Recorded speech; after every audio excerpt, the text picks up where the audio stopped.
عبداللہ ابن عمر رضی اللہ تعالیٰ عنہما فرماتے ہیں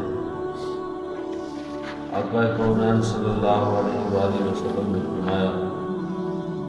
تم میں سے کوئی شخص کسی دوسرے کو مجلس سے اٹھا کر وہاں نہ بیٹھے۔ اور ایک روایت میں یوں ہے کہ کشادہ ہو کر بیٹھو، اور حضرت ابن عمر رضی اللہ تعالیٰ عنہ مجلس سے اٹھنے والے کسی شخص کی جگہ پر نہیں بیٹھا کرتے تھے۔ حضرت جابر بن سامورہ رضی اللہ تعالیٰ عنہ فرماتے ہیں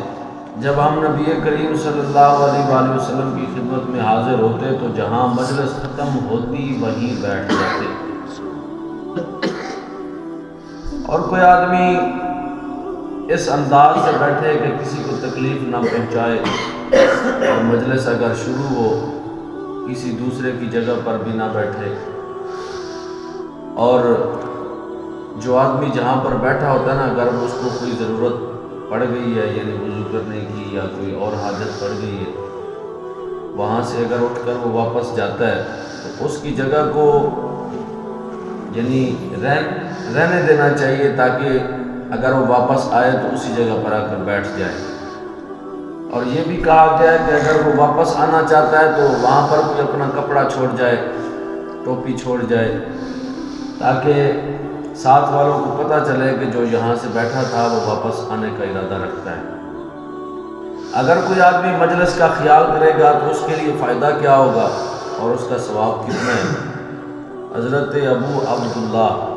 سلمان فارسی رضی اللہ تعالیٰ عنہ روایت فرماتے ہیں آقا کونین صلی اللہ علیہ وآلہ وسلم نے فرمایا جو شخص جمعہ کے دن غسل کرتا ہے اور جس قدر ممکن ہو پاکیزگی حاصل کرتا ہے، پاکیزگی یعنی اپنے جسم سے بالوں کو صاف کرنا، حجامت کروانا، پاکیزگی حاصل کرتا ہے، تیل لگاتا ہے یا گھر سے خوشبو لگاتا ہے، پھر نماز جمعہ کے لیے نکل پڑتا ہے اور دو آدمیوں کے درمیان گھس کر بھی نہیں بیٹھتا، جہاں پر اس کو جگہ ملے وہاں پر بیٹھ جاتا ہے، پھر فرض نماز ادا کرتا ہے اور خطبہ امام کے وقت خاموش بیٹھتا ہے، تو آقا کونین صلی اللہ علیہ وآلہ وسلم نے فرمایا ایک جمعہ سے دوسرے جمعے تک کے درمیان اس کے تمام گناہ معاف کر دیے۔ سبحان اللہ۔ حضرت عمر بن شعیب بواسطہ اپنے والد اپنے دادا سے روایت کرتے ہیں رسول اللہ صلی اللہ علیہ وآلہ وسلم نے فرمایا دو آدمیوں کے درمیان ان کی اجازت کے بغیر بیٹھنا کسی کے لیے بھی جائز نہیں، ان سے اجازت لے پھر وہاں پر بیٹھ سکتا ہے، ورنہ دو آدمیوں کے درمیان بیٹھنے کی اجازت نہیں ہے۔ حضرت ابو ہریرہ رضی اللہ تعالی عنہ سے روایت ہے آقا کونین صلی اللہ علیہ وآلہ وسلم نے فرمایا جو شخص کسی مجلس میں بیٹھا اور اس مجلس میں ایسی باتیں ہوتی رہی، مثلا کسی کا گلہ، کسی کی غیبت اگر اس مجلس کے اندر ہوتی رہی اور وہ تو ان کے اندر شریک تو نہ ہوا لیکن وہ اس مجلس کے اندر بیٹھا تھا، تو اس کو چاہیے جب وہاں سے اٹھے، بلکہ صحابہ کہتے ہیں کہ رسول پاک صلی اللہ علیہ وآلہ وسلم نے آخری عمر کے اندر آپ کی یہ عادت مبارکہ تھی، آپ جب بھی کسی مجلس کے اندر بھی جاتے نا وہاں سے اٹھنے سے پہلے یہ الفاظ کہتے سبحانک اللہم و بحمدک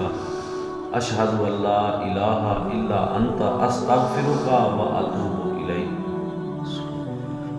ان الفاظ کو پڑھنے سے فائدہ کیا ہوگا؟ ان الفاظ کے پڑھنے کا فائدہ یہ ہوگا کہ اس مجلس کے اندر اس کے ہوتے ہوئے جو بھی